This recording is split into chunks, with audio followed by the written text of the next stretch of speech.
Hello and welcome to Weather HQ. I'm Paolo del Rosario. Now this week we're putting the spotlight on practical ways to care for our environment and our communities, from sustainable forestry to fisheries to even mental health.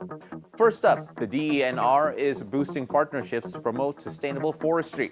I spoke with Regional Executive Director Gwendolyn Bambalan, who shared how the furniture and charcoal industries in Nueva Vizcaya can continue to provide livelihood while protecting our forests. Actually, we have about 613 all over the region. So when we say the Region 2, that covers the provinces of Batanes, Cagayan, Isabela, Quirino, and Nueva Vizcaya. So we have 613, and unfortunately, only a handful have secured permits for the use of their banso, or the equipment that they use in the processing of the lumber or bleaches into furniture and handicraft. So that's why we partnered with the Department of Trade and Industry, the Department of Science and Technology, DILG, because they have the oversight supervision among local government units which issue the business permits. Even DOLE, because DOLE has to ensure that the industry has also some use or is compliant with the occupational health safety among the workers. To include also the daily wage rate that they're supposed to receive from the owners of this industry. And we're even exploring on how we can really ensure the incorporation of the environmental clearances in the issuance of the business permits by the local government units. So that is the intent of this undertaking. We really have to work with our partners to ensure that the furniture and handicraft and even the charcoal, no, that our local communities supposedly somehow, no, ito yung source ng kanilang livelihood, will be sustained and will not compromise environmental protection as they go on with this kind of livelihood. Ms. Gwen, you mentioned it a while ago that there are around 613 owners, businessmen, but then you're only able to actually reach a little more than 100 po. Ano po ang mga biggest challenges niyo po with in terms of reaching out, in terms of being able to involve them in your efforts, especially when it comes to environmental protection? Well, probably because of our limited reach also to these furniture industries, medyo kulang po tayo ng personnel to go into the individual inventory of all these industries. But right now, we are now working with our partner agencies so that we can increase our reach. Like for instance, in terms of the business permit that will be issued by the local government units, we are now preparing our position paper that if possible, the requirements on the banso, which is a regulation under Republic Act 9175, will form part of the requirements that they cannot issue business permit unless otherwise the equipment that they use are duly permitted by the Department of Environment and Natural Resources. And in so doing, we are assured of the legal sources of timber or lumber that they're going to use in the processing or in the manufacturing of this furniture or this handicraft, and even the wood that the communities are using for their charcoal. Ms. Gwen, we're showing pictures right now a while ago of yung mga consultation po with the stakeholders when it comes to these industries. What were their biggest concerns, or at least the biggest myths that you had to bust po when it comes to collaborating and working with the DENR? Yes, we admit that somehow, no, parang we have less priority in terms of monitoring this industry. Yung mga local manufacturing natin or manufacturers natin ng handicraft and even furniture. So right now we are refocusing kumbaga na mabigyan din sila ng kaukulang atensyon. And one of the issues that was actually raised during the consultation was the old equipment that they use now ay wala pong kaukulang resibo na kasi sa katagalan na ng panahon, no?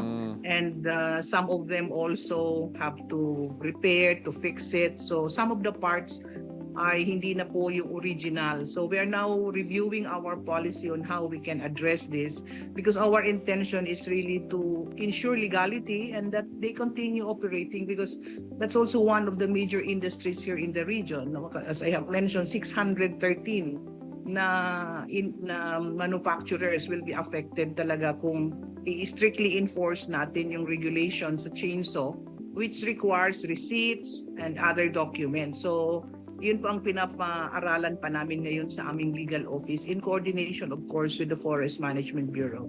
Well, of course, we could go very deep into the equipment, including some of the other existing laws that already are in place, including transport permits, like you mentioned, chainsaw registration.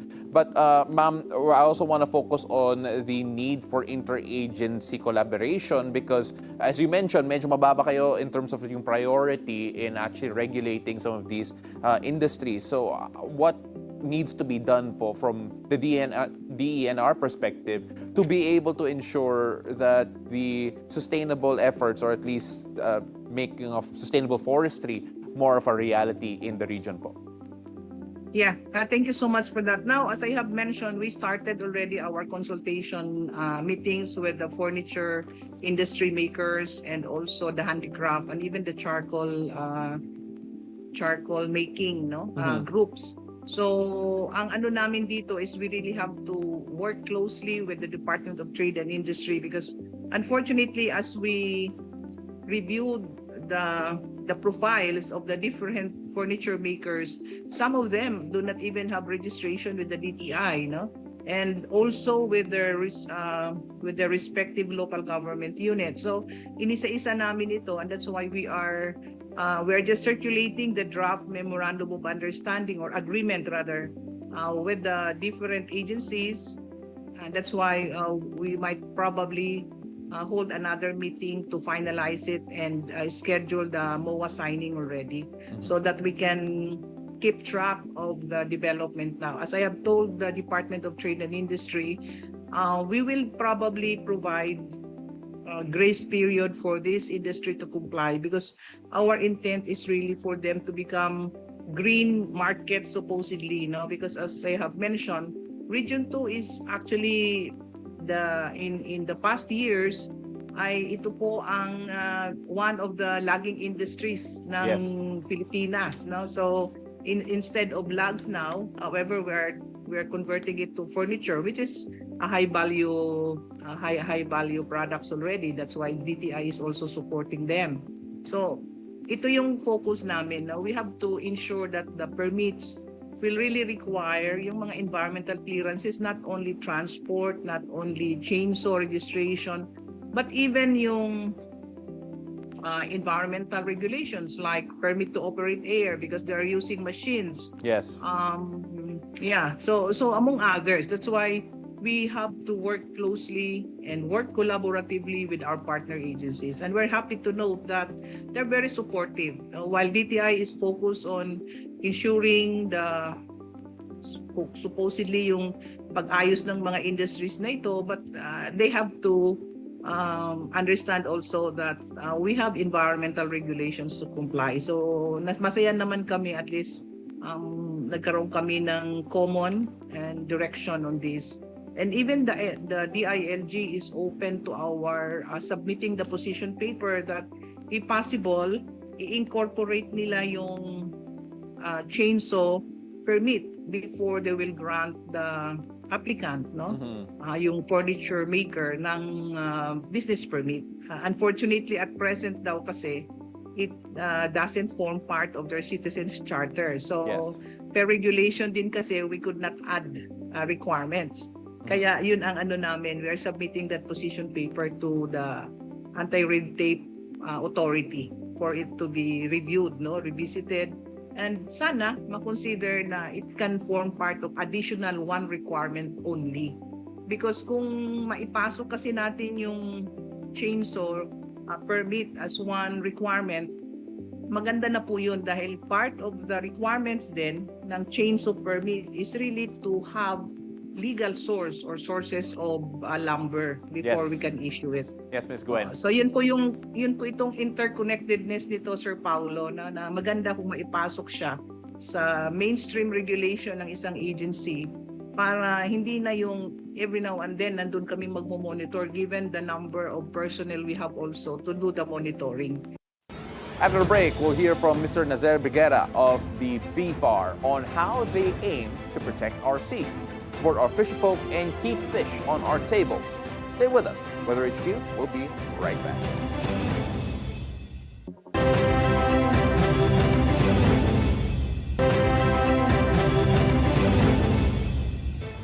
Welcome back. You're still watching Weather HQ.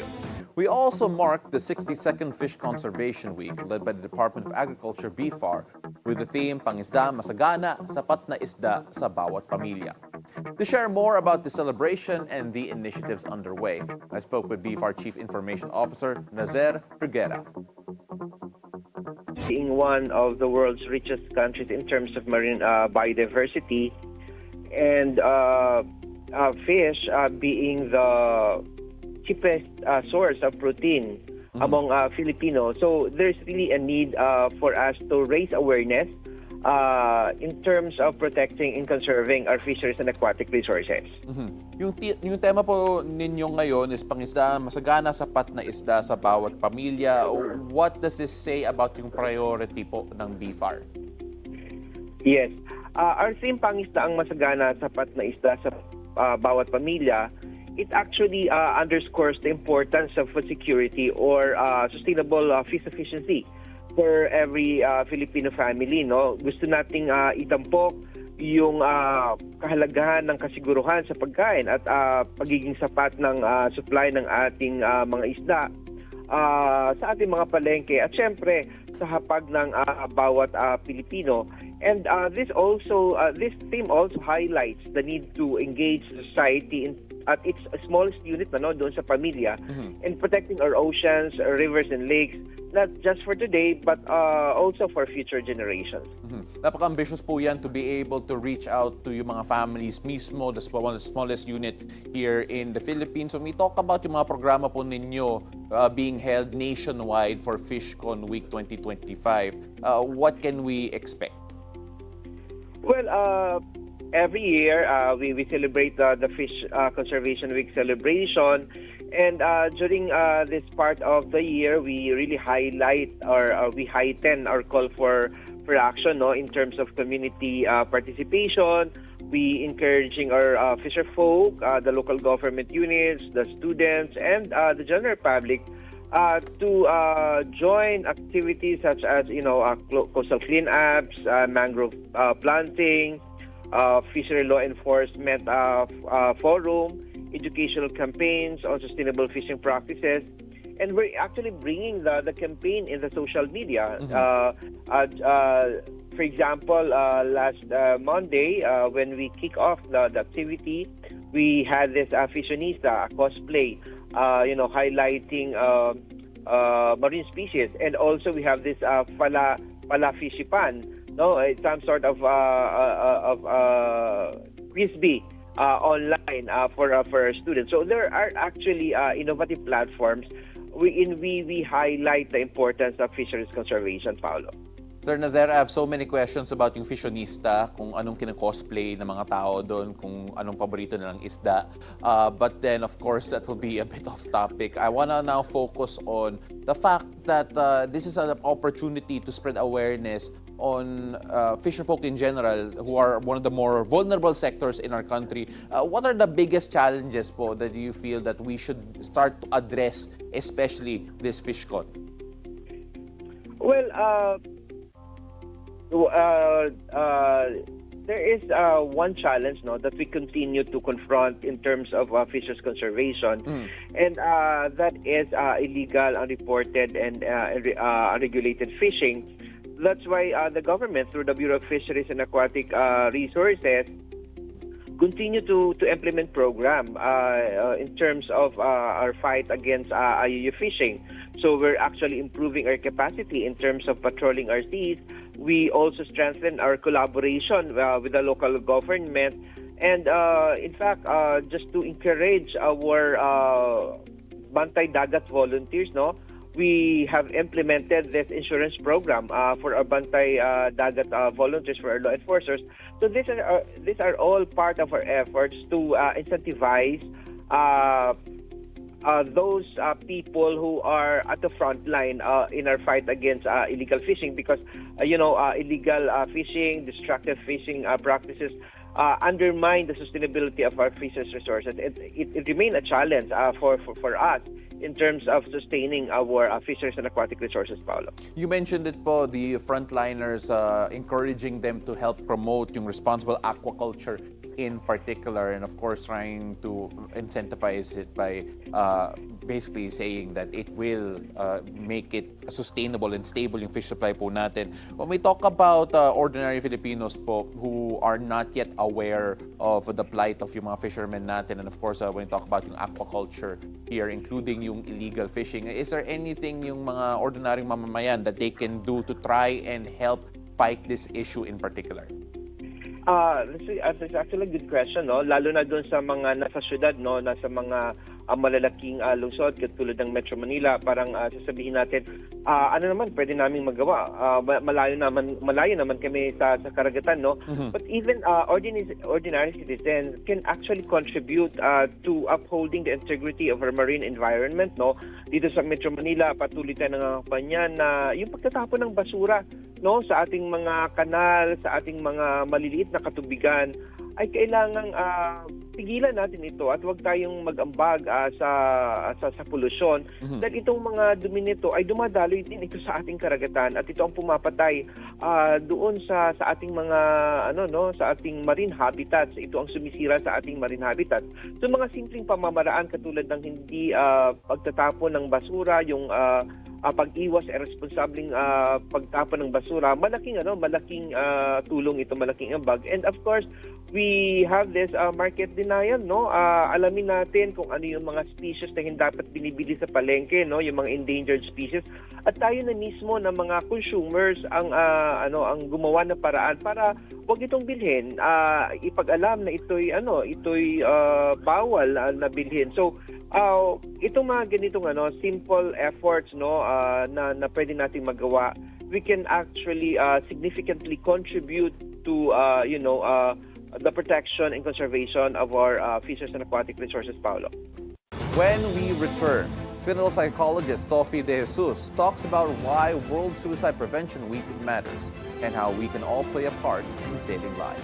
Don't go away. Weather HQ, we'll be right back.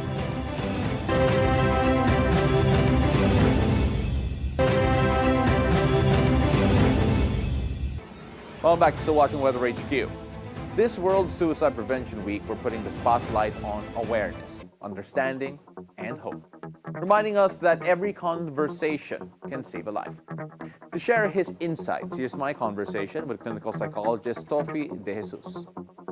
Yeah, actually here in the Philippines, it's already been an increasing trend that a lot of Filipinos have been opting to undergo suicide as a source of solution or relief from the stress that they're having with everyday life. Mm-hmm. So since 2010, that number has been increasing, and at the same time, the demographic has become broader given the fact that even younger individuals now opt to do that as a response to their situation. So as of now, all the more that this prevention is very much necessary because, as you know, one life lost to suicide is already one life too enough. Okay? It's already one life too much. So in that situation, we are now really campaigning as part of the DOH's program to ensure that suicide does not become the standard in which Filipinos would have to respond to their situations.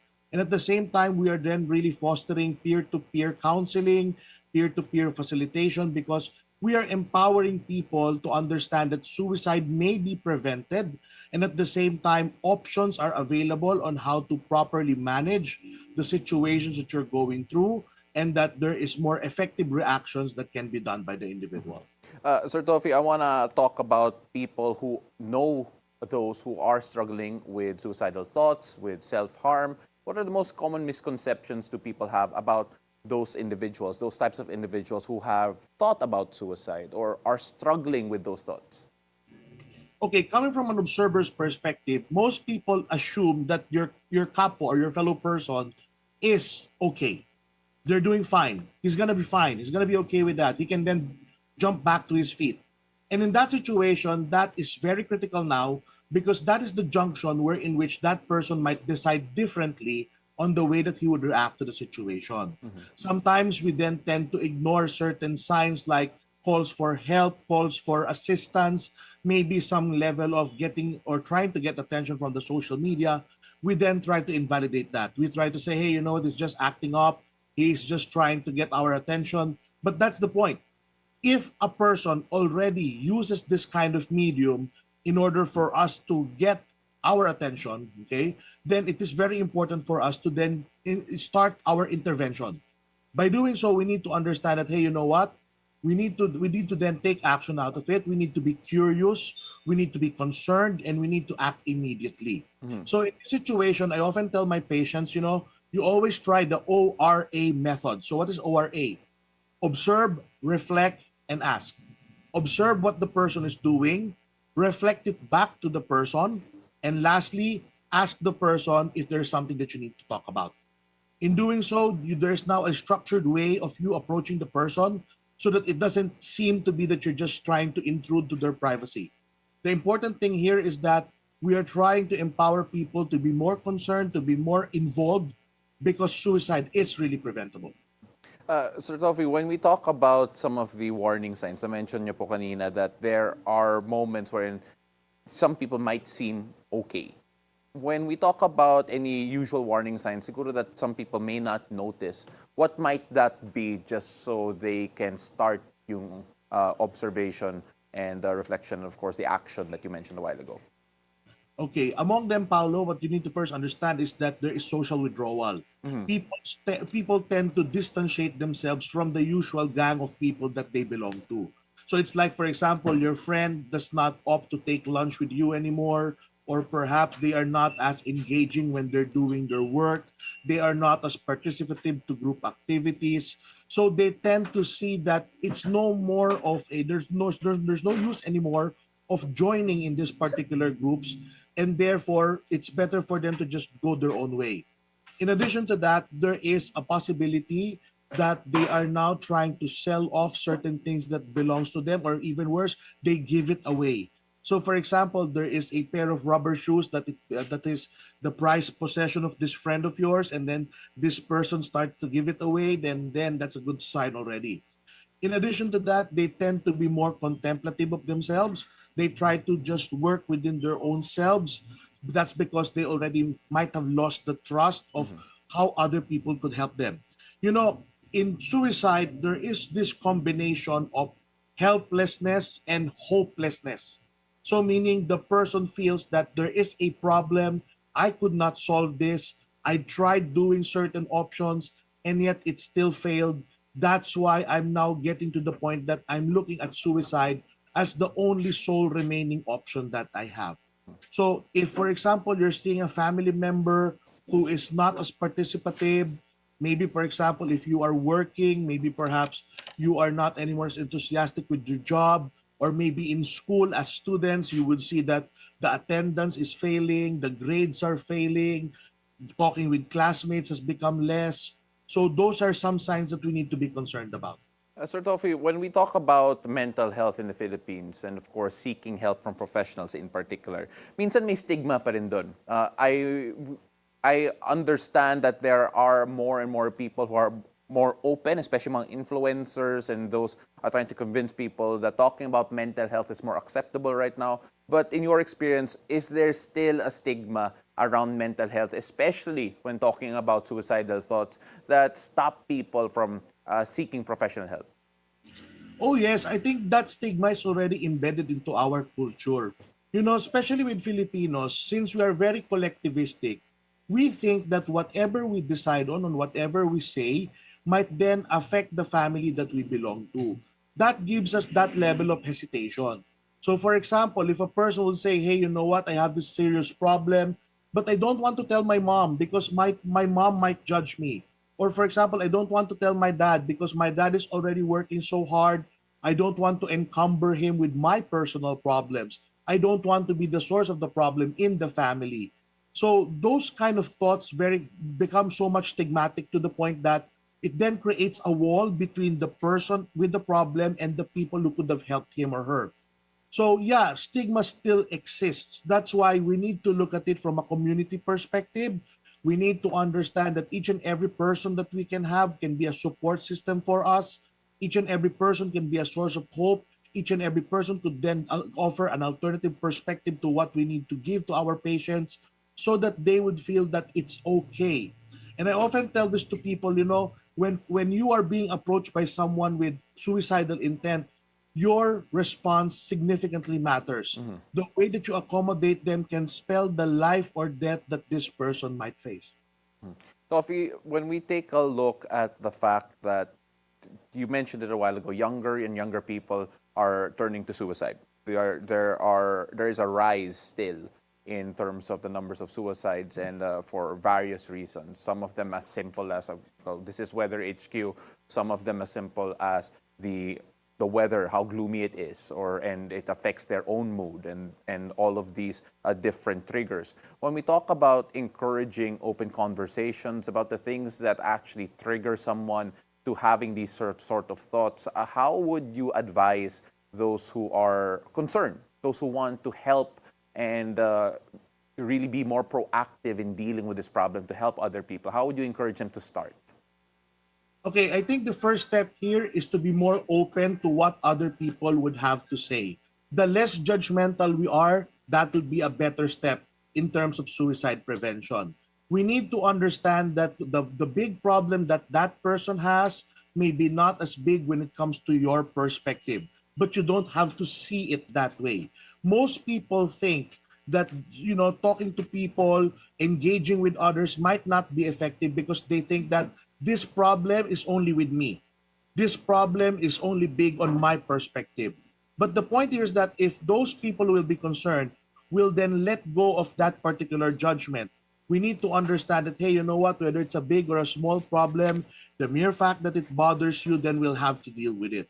The mere fact that, something is really going on, then we need to address that. We need to understand that even though small cries for help become visible, we need to then give a full-fledged commitment in terms of helping that. Now, besides our attitude, we need to also understand that networking is very important. We need to know who are the people who could help us. So our mental health practitioners, our psychiatrists, our psychologists, our registered guidance counselors. These three are the licensed professions. They are the regulated professions within the country. And they are the best people that could help us. If you are a student right now, your guidance counselor is not there to scold you. Your guidance counselor is not there to just point out things that are wrong. They are really there to help, and they are trained to really ensure that your safety is a priority, your privacy and confidentiality is a priority. So I encourage students who are watching right now, maybe you're preparing for your school, your guidance counselor is very helpful. And then we have your psychologist. There are public hospitals that offer psychological services now. They are for free. And there are also NGOs that do this. So I think we just need to understand that this networks already exists. We need to then try to engage these services because these are readily available to help our kapwa Filipinos who are really distressed right now. Now remember, if you need help, you reach out. And that does it for this week's episode of Weather HQ. Thank you so much for joining us. I'm Paolo del Rosario. See you again next week, only here on BNC, the Bilyonaryo News Channel. Have a great weekend.